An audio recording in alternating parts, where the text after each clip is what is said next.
નમસ્કાર વિદ્યાર્થી મિત્રો, તમારું હાર્દિક સ્વાગત છે એજ્યુકેશન ઇન ગુજરાતી ચેનલ પર।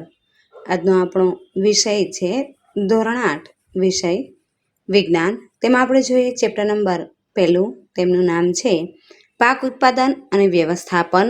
તેમાં આપણે પ્રશ્ન 1 જોઈએ કે નીચેના દરેક પ્રશ્નના જવાબ માટે આપેલા વિકલ્પોમાંથી સાચો વિકલ્પ પસંદ કરો। એમાં પહેલો પ્રશ્ન છે કે નીચેના પૈકી કયું વિધાન સાચું નથી? તેમાં જવાબ આવશે ડી, કે બધા જ પાક બધી જ ઋતુમાં લઈ શકાય છે। ત્યારબાદ આપણે બીજો પ્રશ્ન જોઈએ કે સોયાબીનના ઉછેર માટે નીચેનામાંથી કઈ બાબત જરૂરી નથી? જવાબ આવશે એ, ઊંચું તાપમાન। ત્યારબાદ ત્રીજું જોઈએ કે જમીનની તૈયારી એ પાક ઉત્પાદનનું કયું પગથિયું છે? જવાબ આવશે એ, પ્રથમ। ત્યારબાદ વિકલ્પ ચોથો છે કે કુદરતી ખાતર એક ખાલી જગ્યા પદાર્થ છે જે ખાલી જગ્યા અથવા પ્રાણીઓના વિઘટનથી પ્રાપ્ત થાય છે। જવાબ આવશે બી, કાર્બનિક અને વનસ્પતિ। પાંચમો પ્રશ્ન છે વનસ્પતિમાં લગભગ કેટલા ટકા પાણી હોય છે? જવાબ આવશે એ, 90%। છઠ્ઠું, નીંદણ ખાલી જગ્યા અને ખાલી જગ્યા માટે ઝેરી હોય છે? જવાબ આવશે એ, મનુષ્ય અને પ્રાણીઓ। સાતમું, આપણા દેશમાં ખાલી જગ્યાની મદદથી હાથ વડે લણણી કરવામાં આવે છે? જવાબ આવશે બી, દાતરડા। આઠમું, પાકની લણણી માટે વપરાતું સાધન ખાલી જગ્યામાં આવશે? જવાબ ડી, હાર્વેસ્ટર। ત્યારબાદ નવમો પ્રશ્ન જોઈએ કે કોડ લીવર ઓઇલમાં ખાલી જગ્યા વધારે માત્રામાં હોય છે? જવાબ આવશે સી, વિટામિન ડી। ત્યારબાદ આપણે બીજો પ્રશ્ન જોઈએ કે યોગ્ય શબ્દ વડે ખાલી જગ્યા પૂરો।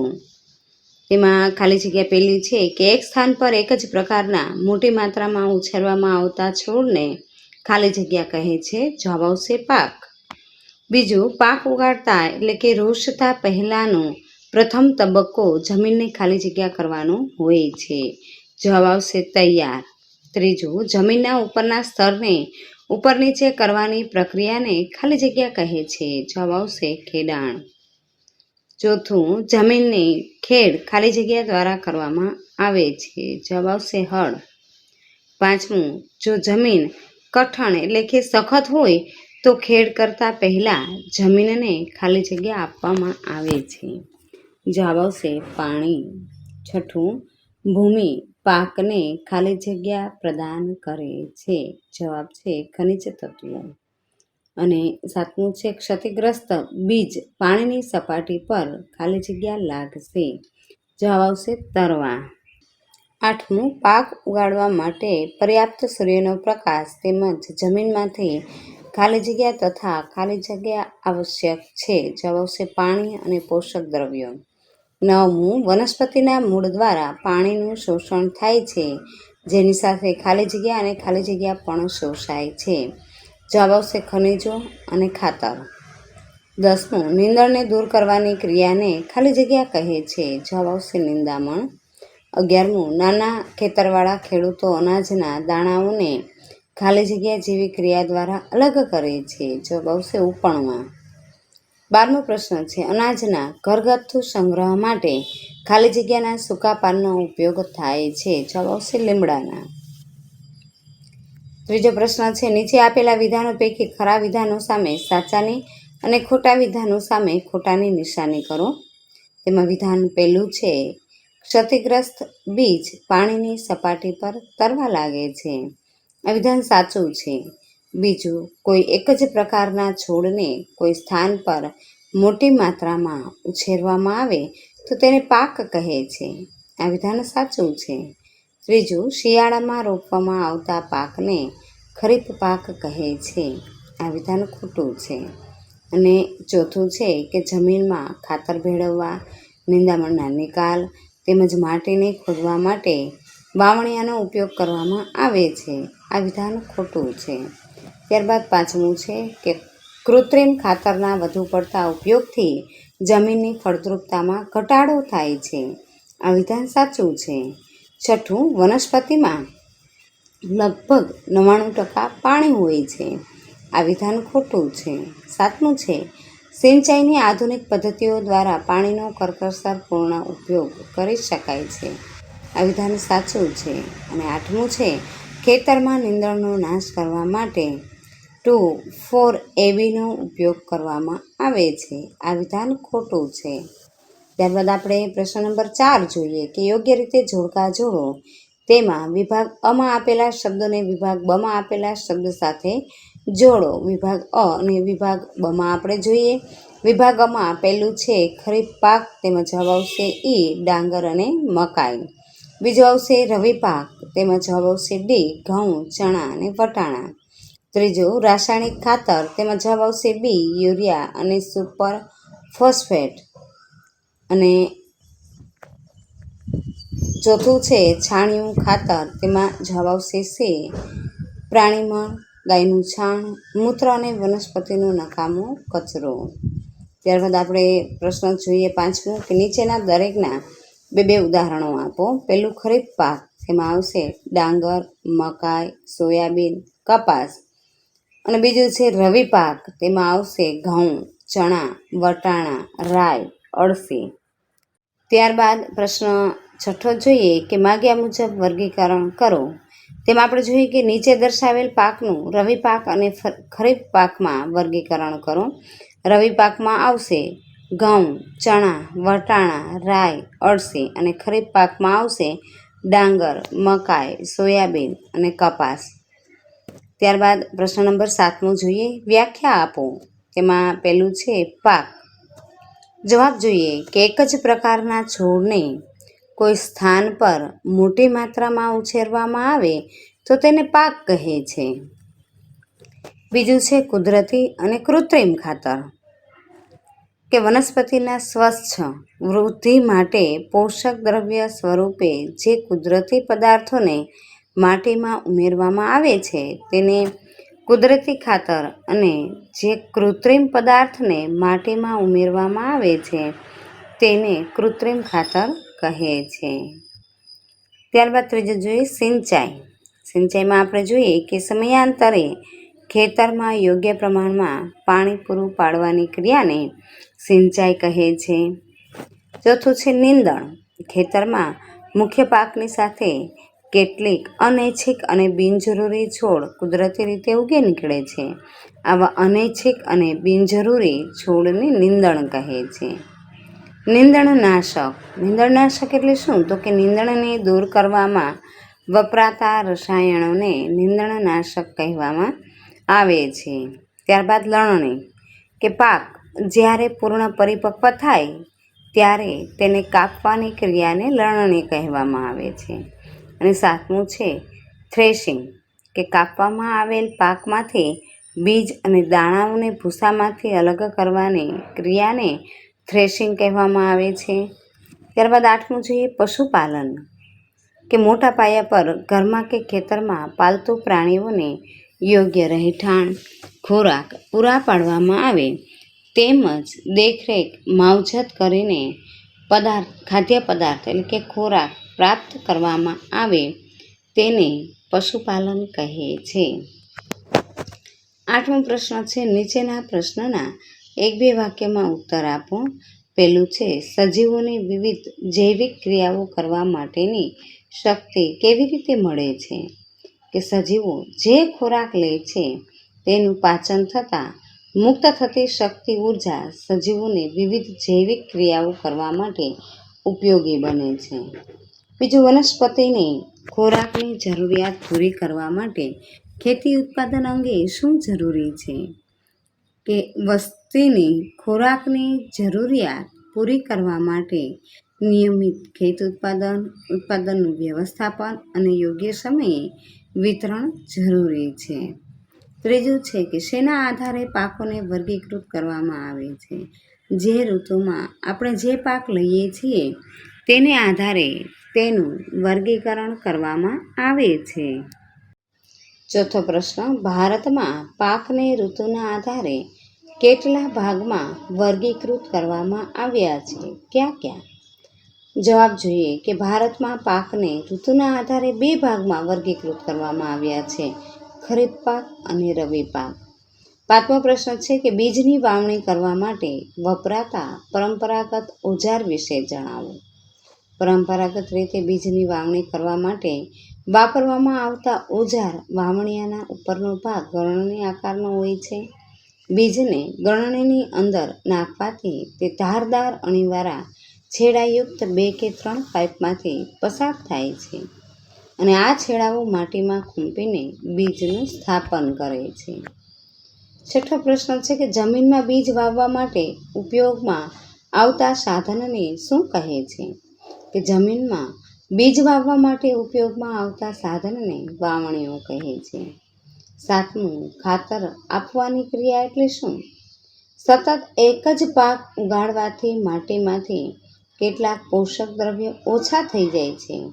આ ક્ષતિ પૂરી કરવા માટે ખેડૂત ખેતરમાં કુદરતી ખાતર આપે છે. આ પ્રક્રિયાને ખાતર આપવાની ક્રિયા કહે છે. આઠમો પ્રશ્ન છે કે સજીવો માટે પાણીનું વિશેષ મહત્વ કેમ છે? કે કોઈ પણ સજીવને જીવંત રહેવા માટે પાણી છે એ જરૂરી છે. સજીવની વૃદ્ધિ અને વિકાસ માટે પાણીનું વિશેષ મહત્વ છે.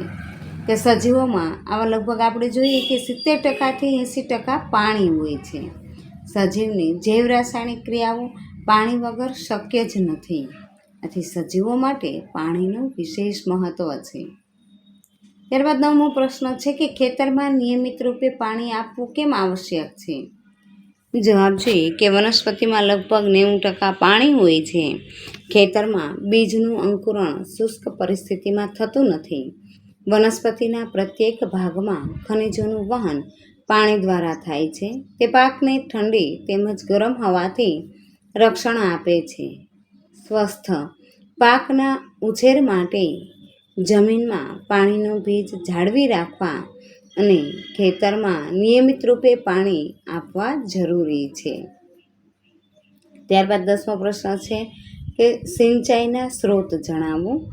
સિંચાઈના સ્ત્રોત આપણે જોઈએ કે કૂવું, બોર કૂવું, તળાવ, સરોવર, નદીઓ, બંધ, ડેમ તેમજ નહેરો છે. આ બધા જ સિંચાઈ માટેના પાણીના સ્ત્રોત છે. ત્યારબાદ 11મો પ્રશ્ન જોઈએ કે સિંચાઈની પરંપરાગત રીતોના નામ આપો. જવાબ જોઈએ મોટ, ચેન, પંપ, ઢેકલી અને રહેંટ એ સિંચાઈની પરંપરાગત રીતો છે. 12મો પ્રશ્ન છે કે સિંચાઈ માટે પાણીને ઉપર ખેંચવા શેનો ઉપયોગ કરવામાં આવે છે? સિંચાઈ માટે પાણીને ઉપર ખેંચવા માટે પંપનો ઉપયોગ કરવામાં આવે છે. 13મું છે પંપ ચલાવવા માટે શું ઉપયોગમાં લેવામાં આવે છે? પંપ ચલાવવા માટે ડીઝલ, બાયોગેસ, વિદ્યુત ઉર્જા તેમજ સૌર ઉર્જાનો ઉપયોગ કરવામાં આવે છે. 14મો પ્રશ્ન છે કે આધુનિક સિંચાઈની મુખ્ય પદ્ધતિઓ જણાવો. આધુનિક સિંચાઈની મુખ્ય પદ્ધતિઓ ફુવારા પદ્ધતિ અને ટપક સિંચાઈ પદ્ધતિ છે. 15મો પ્રશ્ન છે નિંદામણ કેમ આવશ્યક છે? કે નિંદણ પાણી, પોષક દ્રવ્યો, જગ્યા તેમજ પ્રકાશ માટે મુખ્ય પાક સાથે સ્પર્ધા કરી તેની વૃદ્ધિ પર અસર કરે છે. કેટલાક નિંદણ છે એ લણણીમાં વિક્ષેપ ઊભો કરે છે તથા મનુષ્ય અને પ્રાણીઓ માટે ઝેરી હોઈ શકે છે. આથી નિંદામણ છે તે આવશ્યક છે. 16મો પ્રશ્ન છે કે નીંદણને દૂર કરવા માટે ખેડૂત કઈ કઈ પદ્ધતિઓ અપનાવે છે? નીંદણને દૂર કરવા માટે ખેડૂત છે પાક ઉગાડતા પહેલાં ખેડ દ્વારા નીંદણને દૂર કરે છે જેથી તે સુકાઈને મરી જાય છે. ખુરપી અથવા વાવણિયાની મદદથી સમયાંતરે નીંદણને જમીન નજીકથી કાપવામાં કે મૂળ સહિત ઉખાડવામાં આવે છે. નીંદણને દૂર કરવા માટે નીંદણનાશક રસાયણોનો પણ છંટકાવ કરે છે. ત્યારબાદ આપણે 17મો પ્રશ્ન જોઈએ કે થ્રેશિંગ વિશે ટૂંકમાં જણાવો. તેમાં આપણે જોઈએ કે લણણી કર્યા બાદ કાપવામાં આવેલા પાકમાંથી બીજ અથવા દાણાઓને ભૂસામાંથી અલગ કરવામાં આવે છે. આ પ્રક્રિયાને થ્રેશિંગ કહેવામાં આવે છે. પરંપરાગત રીતે થ્રેશિંગ હાથ વડે કરવામાં આવે છે જ્યારે હાલ મશીન વડે થ્રેશિંગ કરવામાં આવે છે. મશીન વડે થ્રેશિંગ કરવાથી સમયની બચત થાય છે. ત્યારબાદ આપણે 18મો પ્રશ્ન જોઈએ કે ધાન્ય પાકોનો જે જગ્યાએ સંગ્રહ કરવામાં આવે છે તે જગ્યાએ પાકને કોનાથી સુરક્ષિત રાખવા પડે છે? કે ધાન્ય પાકોના સંગ્રહ વખતે પાકને ભેજ, કીટકો, ઉંદરો તથા સૂક્ષ્મ જીવોથી સુરક્ષિત રાખવા પડે છે. 19મો પ્રશ્ન છે કે ખેડૂતો પોતાના પાકના ઉત્પાદનનો સંગ્રહ ક્યાં કરે છે? ખેડૂત પોતાના પાકના ઉત્પાદનનો સંગ્રહ કંતાનના કોથળાઓ, ધાતુના મોટા પીપળા તેમજ મોટા પાયા પર અનાજનો સંગ્રહ કોઠારોમાં, ધાતુના ઊંચા પાત્રોમાં કે ભૂગર્ભમાં અથવા વખારમાં કરે છે.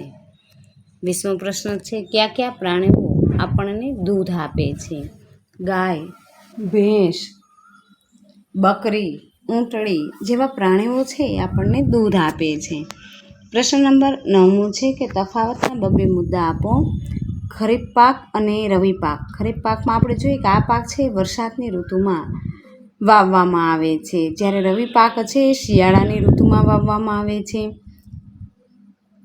ખરીફ પાક છે તેનો સમયગાળો છે જૂનથી સપ્ટેમ્બર સુધી હોય છે અને રવિ પાકનો સમયગાળો છે એ ઓક્ટોબરથી માર્ચ સુધીનો હોય છે. ખરીફ પાકમાં ઉદાહરણ તરીકે આપણે જોઈએ કે ડાંગર, મકાઈ, સોયાબીન, મગફળી, અને રવિ પાકમાં આપણે જોઈએ તો ઘઉં, ચણા, વટાણા, રાઈ, અળસી. ત્યારબાદ બીજું છે કૃત્રિમ ખાતર અને કુદરતી ખાતર. કૃત્રિમ ખાતરમાં આપણે જોઈએ કે કૃત્રિમ ખાતર એક અકાર્બનિક ક્ષાર છે, જ્યારે કુદરતી ખાતર એ કાર્બનિક એટલે કે જૈવિક પદાર્થ છે, જે છાણ, ઉત્સર્ગ દ્રવ્યો અને વનસ્પતિના અવશેષોના વિઘટનથી પ્રાપ્ત થાય છે. કૃત્રિમ ખાતરમાં આપણે બીજું જોઈએ કે આ ખાતરનું નિર્માણ છે કારખાનામાં થાય છે, અને જ્યારે કુદરતી ખાતરનું નિર્માણ છે એ ખેતરમાં થાય છે. કૃત્રિમ ખાતર છે એ જમીનને સેન્દ્રિય પદાર્થો પ્રાપ્ત થતા નથી, અને કુદરતી ખાતરથી જમીનને ભરપૂર માત્રામાં સેન્દ્રિય પદાર્થો પ્રાપ્ત થાય છે. કૃત્રિમ ખાતર છે વનસ્પતિ માટે જરૂરી પોષક દ્રવ્યો જેવા કે નાઇટ્રોજન, ફોસ્ફરસ, પોટેશિયમ ભરપૂર માત્રામાં હોય છે, જ્યારે કુદરતી ખાતર છે વનસ્પતિ માટે પોષક દ્રવ્યોનું પ્રમાણ છે એ સાપેક્ષ એટલે કે ઓછું હોય છે. ત્યારબાદનો પ્રશ્ન નંબર 9 છે કે માગ્યા મુજબ જવાબ આપો. એમાં પહેલું છે કે નીચે આપેલા બોક્સને યોગ્ય ક્રમમાં ગોઠવો જેથી શેરડીના ઉત્પાદન માટેનું રેખાચિત્ર તૈયાર થાય. તેમાં આપણે જોઈએ જવાબ છે કે જમીન તૈયાર કરવી, ખેતર ખેડવું, રોપણી, ખાતર આપવું, સિંચાઈ, લણણી, પાકને ખાંડના કારખાનામાં મોકલવું. ત્યારબાદ બીજો પ્રશ્ન જોઈએ કે નીચે આપેલા કેટલાક વિધાનો જમીનને પોચી કરવાની બાબતમાં સાચા છે કે ખોટા તે જણાવો. પહેલું વિધાન છે કે જમીન પોચી કરવાના કારણે જમીનમાં રહેલ વાયુ મુક્ત થાય છે. આ વિધાન ખોટું છે. બીજું, જમીન પોચી હોવાના કારણે વનસ્પતિના મૂળ જમીનમાં ઊંડાણ સુધી વિકસે છે, જેના કારણે વનસ્પતિ જમીનમાં સારી રીતે સ્થાપિત થાય છે. આ વિધાન સાચું છે. ત્રીજું, પોચી જમીન અળસિયા અને અન્ય સૂક્ષ્મ જીવોની જમીનમાં વૃદ્ધિ અટકાવે છે. આ વિધાન ખોટું છે. ચોથું જોઈએ કે જમીન પોચી કરવાના કારણે જમીનમાં ઉપલા સ્તરમાં પોષક તત્વોનું પ્રમાણ વધે છે. આ વિધાન સાચું છે. પાંચમું, પોચી જમીનમાં ખાતર સરળતાથી મિશ્ર થઈ જાય છે. આ વિધાન સાચું છે. ત્યારબાદ જોઈએ ત્રીજો પ્રશ્ન કે જ્યારે જમીનમાં બીજ વાવવામાં આવે ત્યારે રાખવામાં આવતી તકેદારીના પગલાં અહીં દર્શાવેલ છે. અહીં આપેલ વિધાનો સાચા છે કે ખોટા તે જણાવો. વિધાન પહેલું છે કે બીજને જમીનની ચોક્કસ ઊંડાઈએ વાવવામાં આવે છે. આ વિધાન સાચું છે. બીજું, બીજને જમીનની અંદર એકબીજાની ખૂબ નજીક વાવવામાં આવે છે. આ વિધાન ખોટું છે. ત્રીજું, વાવવામાં આવતા બીજ ચોખ્ખા તંદુરસ્ત હોવા જોઈએ. આ વિધાન સાચું છે. અને ચોથું, જમીનને ખેડ કર્યા બાદ જમીનમાં બીજ વાવવામાં આવે છે. આ વિધાન સાચું છે.